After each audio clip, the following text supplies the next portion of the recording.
ਤੁਹਾਡਾ ਵੋਟ ਤੁਹਾਡੀ ਤਾਕਤ ਵੋਟ ਜ਼ਰੂਰ ਕਰੋ। ਚੋਣਾਂ ਨਾਲ जुड़ी हर खबर डाउनलोड करो तक ऐप। ये कह रहे हैं कि पिछले 10 साल से केजरीवाल देश के 2 टुकड़े करने का एक प्लान बना रहा है, षड्यंत्र बना रहा है कि देश के 2 टुकड़े करेंगे और उसमें से एक टुकड़े का प्रधानमंत्री मैं बन जाऊंगा।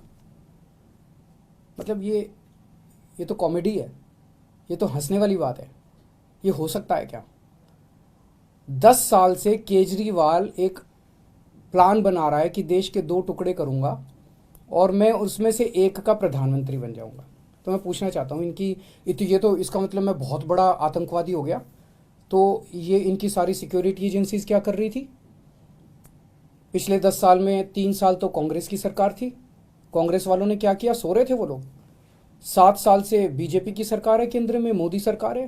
मोदी जी ने क्या किया? मेरे को गिरफ्तार क्यों नहीं किया? इनकी एजेंसीज क्या कर रही थी अभी तक? तो ये ऐसी हास्यास्पद बात है जिसको मतलब सुन के ही हंसी आती है। और शायद मैं दुनिया का सबसे स्वीट आतंकवादी होऊंगा जो लोगों के लिए अस्पताल बनवाता है, लोगों के लिए स्कूल बनवाता है, बुजुर्गों को तीर्थ यात्रा पे भेजता है।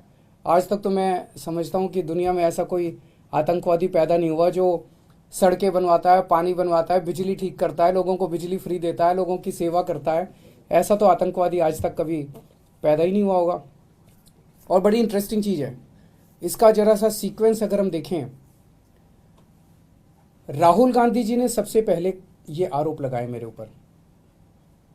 अगले दिन प्रधानमंत्री जी ने वही भाषा इस्तेमाल की जो राहुल गांधी ने इस्तेमाल की। अगले दिन प्रियंका गांधी ने वही भाषा इस्तेमाल की। अगले दिन सुखबीर बादल ने वही भाषा इस्तेमाल की। मेरे को कुछ मेरे लोग कह रहे थे जी राहुल गांधी पे लोगों को यकीन नहीं, या राहुल गांधी जी कुछ बोलते थे तो जनता विश्वास नहीं करती।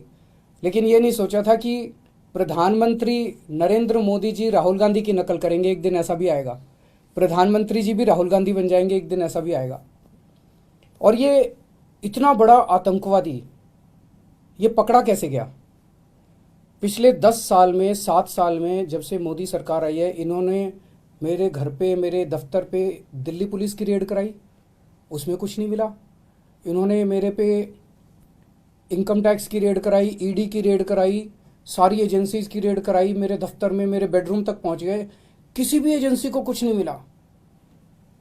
फिर एक दिन एक कवि ने खड़े होकर एक कविता सुनाई और उस कविता में उसने कहा कि 7 साल पहले केजरीवाल ने मेरे को कहा था कि देश के 2 टुकड़े करेंगे, एक टुकड़े का पीएम तू बन जाइए और एक टुकड़े का पीएम मैं बन जाऊंगा।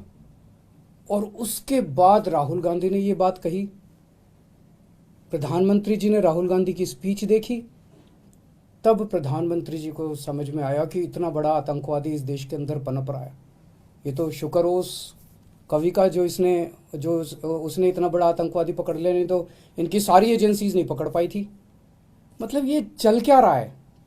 ये नौटंकी बना दी है इन लोगों ने। देश की सबसे बड़ी 2 पार्टियां, नेशनल पार्टियां, उनके टॉप के नेता मिलके देश की सुरक्षा का मजाक उड़ा रहे हैं।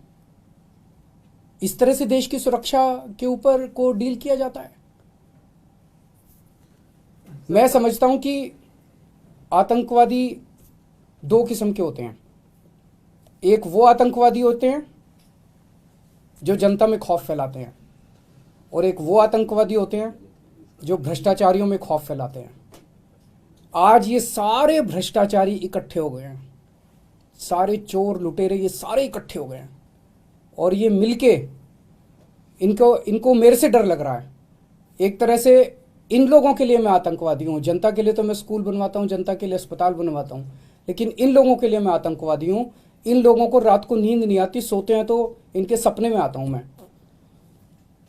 100 साल पहले भगत सिंह पैदा हुए थे। भगत सिंह को अंग्रेजों ने आतंकवादी बोला था। मैं भगत सिंह को बहुत मानता हूं, मैं अपने आप को भगत सिंह का चेला मानता हूं। देश जानता है कि भगत सिंह जैसा कट्टर देशभक्त कोई नहीं था। 100 साल पहले भगत सिंह को अंग्रेजों ने आतंकवादी बोला था, और 100 साल के बाद अब इतिहास अपने आप को दोहरा रहा है। कि भगत सिंह के चेले को आज ये सारे भ्रष्टाचारी मिलके आतंकवादी साबित करना चाह रहे हैं। लेकिन देश की जनता देख रही है कि असलियत क्या है। मुझे पता चला है कि कल शाम को केंद्र सरकार ने चन्नी साहब को फ़ोन करके एक चिट्ठी लिखवाई है कि इसकी तहकीकात की जाए। तो अगले 1-2 दिन में मुझे खबर मिली है, एक ऑफिसर का फ़ोन आया था कि अगले 1-2 दिन में एक NIA में एक FIR दर्ज की जाएगी मेरे खिलाफ। सबका उन सारी FIR का स्वागत है, लेकिन ऐसे इस तरह से अगर देश की सुरक्षा को केंद्र सरकार डील करेगी तो देश की सुरक्षा को लेके काफ़ी चिंता होती है।